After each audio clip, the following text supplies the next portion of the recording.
Welcome to SME's Additive Manufacturing Influencer Series, dedicated to the passionate professionals who volunteer with SME to connect the digital thread of additive manufacturing within traditional manufacturing. My name is Adam Penna, your host, leading customer engagement for our SME additive manufacturing community. Our guest today is Andrew Snell, Senior Vice President of EOS North America. EOS provides responsible manufacturing solutions via industrial 3D printing technology to manufacturers around the world, connecting high-quality production efficiency with its pioneering innovation and sustainable practices. The independent company, formed in 1989, will shape the future of manufacturing, powered by its platform-driven digital value network of machines and holistic portfolio of services, materials, and processes. EOS is deeply committed to fulfilling its customers' needs and acting responsibly for our planet. Andy himself is a results-oriented sales and marketing executive with over 30 years of international experience, a strategic thinker with proven ability to drive additive manufacturing solutions that enable service providers and OEMs to efficiently develop and deliver their high-quality products. Recognized as a dynamic leader and an energetic manager, and I know that for a fact, with extensive knowledge in industrial 3D printing technologies, powder bed fusion technologies, including a background in plastic injection molding. Andy, welcome. Thanks, Adam. I appreciate it. And it's a pleasure to be on this little discussion regarding the being considered a additive manufacturing influencer. Definitely. No, it's good to be here with you. And I know we talked a bit about what we were doing as far as our first experience in additive, because there's so many things that kind of bring us into the industry. So what was your first experiences with additive manufacturing? So my first experience was back in the mid 1990s. I cut my teeth in sales and business development in the aerospace industry, and I was looking for a little change, and I applied to a position to a company little known as DTM Corporation, which, if you are a dinosaur in this industry like myself and you, you'd know that they were one of the co-inventors, along with EOS, of selective laser sintering. So I was hired as a district sales manager for the East Coast, and that's where I got my start in additive manufacturing. Yeah, that's DTM. Is an awesome company that actually was purchased by 3D Systems, and it's 2001. Exactly. Yes. Yeah. So a lot of changes, and you were before all that, actually. So that's exciting. That must be an interesting time back then. A lot of different things happening. It was very new out there. So when you were starting to work with these machines and seeing things, what were some of the applications that first jumped out to you, or some of your first thoughts of, hey, this is going to be really neat for an application like? What would that look like to you? Well, I mean, the early applications was strictly prototyping and really designing for additive manufacturing, which proved at that time to be quite, what I would say, a challenge for a lot of organizations. I mean, when I look back, let's call it 20 years ago, I mean, the landscape was really has significantly changed. From just a number of companies that were driving the industry, such as 3D Systems, DTM, Stratasys, EOS, certainly from the European perspective. But, if I look at it now and what the landscape looks like and what's changed, currently there are more than 150 companies now represented in the space. 3D printing manufacturers for polymer, desktop machines, metal, ceramic machines. The sky's the limit. And now they're, unlike 2 decades ago, there are software vendors addressing all sorts of aspects of CAD, simulation, workflow, security, applications. So that's a huge change. And also what has really changed is the material supply chain. I mean, before there was just a handful of material OEMs out there supplying. Now there's all sorts of vendors providing different polymers, different composites. Metal is taking off, as we all know, in the industry. And, and one other thing that really supports the additive manufacturing is the digital supply chain of post-processing systems that are bringing it all together. You know what I mean? And so it's been an unbelievable journey, from what I've learned from the very beginning to what it is today. Yeah, big time. There's so much that's been going on over the years that makes it to where we are now and to where we're going. There's a lot of things that are happening out there that people don't even know about that aren't in the additive manufacturing world. Like you were saying, EOS has been doing both metals and plastics, but definitely pioneering what's been happening in metal technology. And I know from working with you that you've had experience of being on the road in the beginning days with EOS and actually being on the road with Hans Longer. Going out to actually the manufacturers out there that want to learn about what was happening. So what was some of the early advice or some of the early hurdles that you had to get over, the barriers to entry for additive manufacturing back in those days when you're on the road with Hans? Well, I mean, as you know, we're trying to complement traditional manufacturing, which impedes innovation to a large degree and sustainability and the supply chain to some extent. So you really had to bring the AM representation of a paradigm shift in design and manufacturing and distribution. I mean, you always had to make that comparison between, traditional and additive. So, from a design perspective, additive is you can get into complex designs and geometries can be more efficient where, in traditional, it's a little bit more restrictive. So there's an issue there. And then you always had the message of sustainability. It's more of a circular economy when it comes to additive manufacturing and sustainability versus traditional. It's a little bit inefficient with a lot of waste.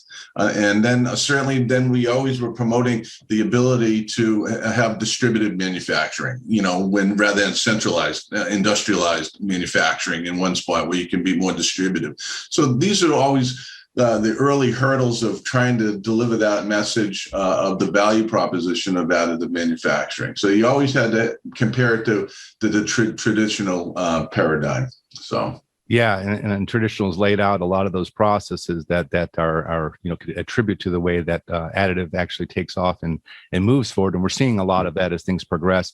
Some of the manufacturers now that are taking on additive, they're they could be confused coming into what to do next if they've been in traditional manufacturing. Some of them have been adopting it and have had them into their processes. So, what would your advice be to the manufacturers who'd like to learn more about implementing or adopting AM? Well, I've always been an advocate of, try before you buy. So we have a rather broad network of service providers and contract manufacturers that have adopted or been early adopters of additive manufacturing here in North America and abroad. And I would always suggest that if people are interested in it, to work with one of our partners in the industry and learn from them on how they could best adopt it and maybe use it to its best ability for enhancing their operational flexibility possibly, or speed to market, and that would be my first advice, rather than just kind of jumping in but to learn together cooperatively with our network partners out there. And then if they see the value proposition for their business model and their application, then they can start chatting with EOS or other manufacturers out there to be able to bring it in-house. Definitely. There's a lot that EOS does with contract manufacturers set up all over the globe. Where people can test out those things you're talking about and kind of see how their application fits, how they can scale it, if they're going to continue to use a contract manufacturer, or if they're bringing it in-house. It's a process of discovery at that point, and EOS is set up to do that. So that is an exciting part of having that infrastructure. Yep. And you talked about the ecosystem there, and that's one of the biggest strengths of EOS. So it's wonderful to see that laying out and happening nowadays. So we talked about the impact that can happen to the broad manufacturing industry as a whole. What do you think AM kind of plays into that? We talked a little bit more about that, but what do you think additive manufacturing actually plays into as far as the whole manufacturing industry?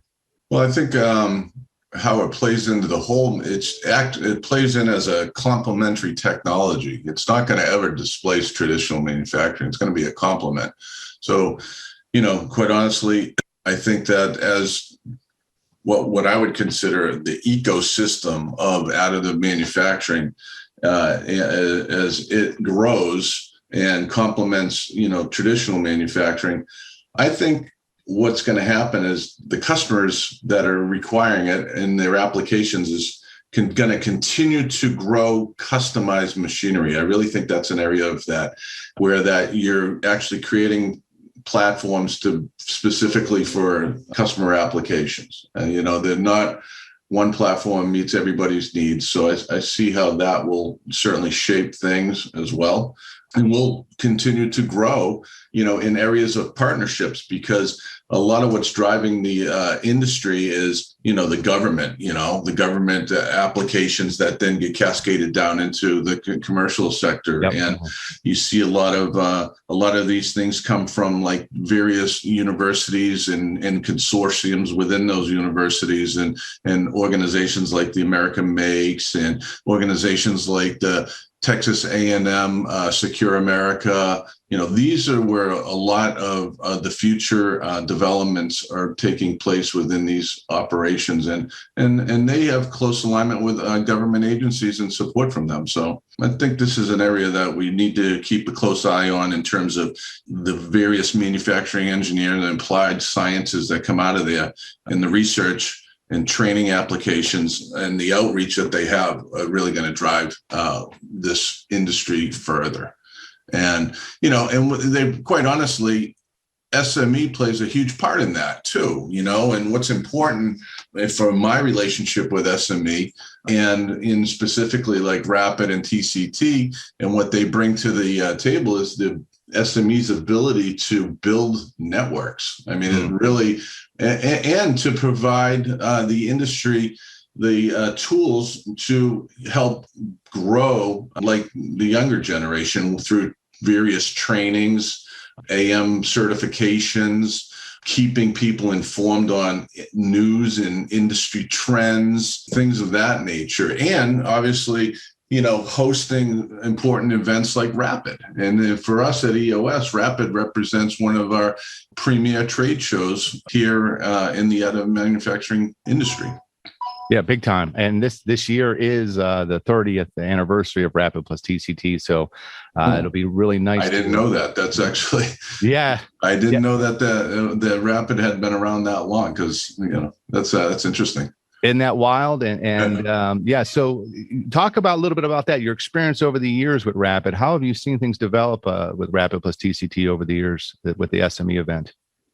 Well, it's like I just said, it's very important for us to participate in, because it is one of our pillar events. And again, as I mentioned, I just think that having the ability to network with not just your customers or people that are interested in the technology, but collaborate also with partners within the ecosystem, and also also catch up on competitive intel as well. So I think RAPID can really it really provides that platform that allows us to collaborate and to network and build on our networks that we have already established. So, yeah, that's a big part of it. I know, and really, I think, not to interrupt you, but I mean, go for it. I think I think SME is a real educational, foundation for additive and promoting additive. So, and I like the collaboration that they have with other or like organizations. Like I believe that there's some collaboration with AST, with so many acronyms, right? Yeah, there's way too many acronyms, right? No, the Association for Advanced Manufacturing is what I'm trying to tell you. Okay, yes. But there's a close collaboration there, and obviously then their merger with TCT has been, have more of a global reach with those folks, which is great. Yeah, that's been a big part of it, the global reach that's happening out there, and the ability to educate and create standards, like you were talking about. With ASTM is another big one. Another one was ASTM, right? With all the various standards that are being created around the technologies. Yeah, it's great to see that start to unfold, and there's a lot more of that happening as we move along. Yeah, so there will be a lot to look forward to this year, and EOS will be there at RAPID plus TCT this year in September. Is there anything specifically you're looking forward to this year, or anything that you can give us a preview of what EOS might be doing this year? So we'll be highlighting at Rapid this year is the M300 new platform, the metal laser printing platform that we have. So that'll be the centerpiece of our booth this year. Nice. So largely we'll be kicking that off and promoting that as our next generation laser powder bed fusion platform. So looking forward to that, and looking forward to educating the community on our next generation of technology. Yeah, that's a great platform. Obviously, ready for the full part of the digital thread out there. Being able to do a lot with that next generation machine from EOS, the M300. It'll be exciting to see that in action there. Yeah, a lot of great things happening inside of our community. We've been through a difficult time, obviously, with the pandemic. Things are coming out of that now, but we're also moving cautiously forward. But the community is I think, strengthened over this time. We've been lucky that we have these virtual events and the ways of contacting each other and actually bolstering the community and making things better. So there's a lot of definitions I hear about the AM community. What would you say defines the additive manufacturing community? Well, I would say, innovative thinkers defines it. People, the risk takers, people with that are highly visionary, defines the additive manufacturing. People that recognize the shift in design, manufacturing, and distribution, and what their value proposition is associated with that. That's what defines it. The flexibility of the use of additive manufacturing in parallel with the support of traditional manufacturing, because as you know, Adam, they go hand in hand. I mean, additive manufacturing can't survive or be productive without the use of traditional processes to complement the technology. So people that have that vision, be able to work with, integrate into the supply chain, the technology, especially for the distributed manufacturing model, where the need, even though it's not a high volume production process, but certainly it's great for those one-offs or low volume applications, and people can see that they can save money along those lines and speed to market and be a little bit more productive on those low volume applications. No, it makes sense. And while you're bringing that up, I know that there's a lot of different things that additive doesn't cure everything, like you're saying. It's not the solution for all applications. However, I was talking about this with a gentleman online last week who replied to one of my comments saying, that there's a lot that additive does. And when we focus on those key applications, it gets people excited. So maybe can you talk about those key applications that you've seen that are exciting to people, and that's where additive actually takes off and makes sense inside of the manufacturing community? Well, I mean, when I start thinking about some of the benefits of it and what additive manufacturing can actually bring, it can facilitate lightweight designs. Yeah. So this is, as we all know, the propulsion and rocketry industry seems to be taking off with additive manufacturing. And quite honestly, lightweighting is a real key to that, because, as we all know, when, the majority of the rockets is... If you can take weight out of it or weight out of an airplane, the economy of scale goes way up. The carbon footprint goes way down. So there's a real area there that I see as being a huge benefit to a variety of designs when you get into lightweighting. And quite honestly, it could also be in vehicle designs, not just launch vehicles, but also automotive, lightweighting in automotive, and how that can apply to even make the electric car industry. You always want to be able to pull weight out of it, but maintain the mechanical integrity of that particular design. And we all know that's the case in certainly the orthopedic area of implants. So you can get the osseointegration with the lattice work where the bone growth can grow in. I mean, the ceiling is just keeps on going up, Yep. Yeah, no, big time. I know design and customized solutions. When we first met, I know at my interview with you, we sat down, and the last thing you did was you pulled out a pen. And I remember that, and it was a 3D printed pen. And you said, "Hey, take a look at this, man." And we were both like, "This is really cool." Yeah. you know, we and still have those pens. Yeah. You know, and it was because, you know, it's taking something and doing more of an organic design to something that you wouldn't quite see, you know, in another manufacturing process. But those are the cool things that you see that you don't think about. It's, you know, organic structures, building things more of thinking out of the box, you know? Yeah, exactly. And all the creative, like you said, the creative side of things, that really plays into the community and how we see things kind of grow together, and it keeps it exciting. You know, it's like, okay, those are things you don't quite see in traditional manufacturing, and those are the benefits that 3D printing and AM has, part of it. So cool to see this stuff, and I'm glad you still have that pen, because that's a cool pen, man.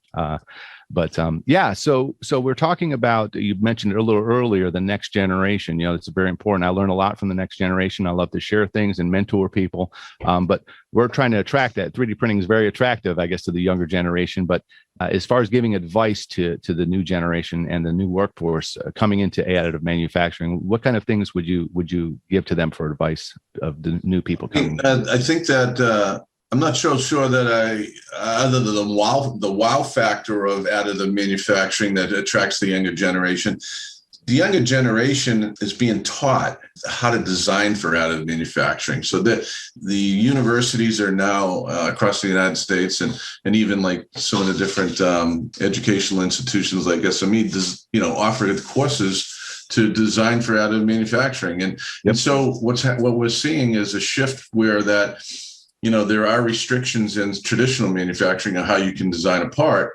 With additive, there are no restrictions. And with the younger generation, they're thinking out of the box automatically. They're not looking at design rules. They're just using the tools that they have in CAD to just design, you know, almost like freelancing or freeform design to allow them to be able to come up with products, and then knowing that it can be, you know, printed rather than have the restrictions of traditional manufacturing. So the freedom of creation is what is going to attract the younger generation to additive manufacturing, I think.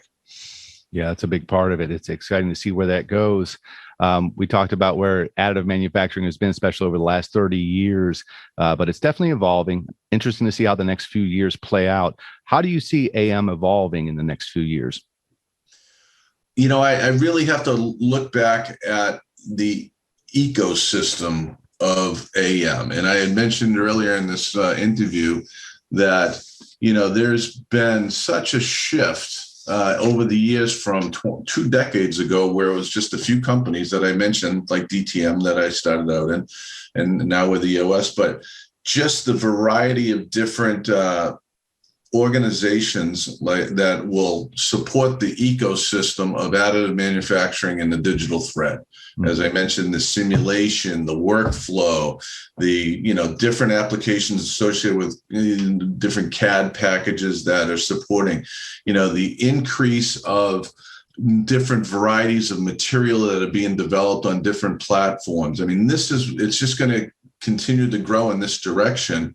You know, knowing, you know, back 2 decades, it was, you know, you're trying to sell a piece of equipment to a company that doesn't even have CAD. So, you know, now you're at the point where there's so many different options from vendors out there that can support the digital thread. And I think this is what the real future is, you know, is that investment there. And also, I think where the important thing is there's the partnerships that you have to establish to be, you know, with the different government agencies. I mentioned that the consortiums, the universities, all these different research and technology outreach organizations is going to be really important to grow various applications that I think are into the future. Like, as I believe, one of the next generation applications for additive manufacturing is going to be in hypersonics.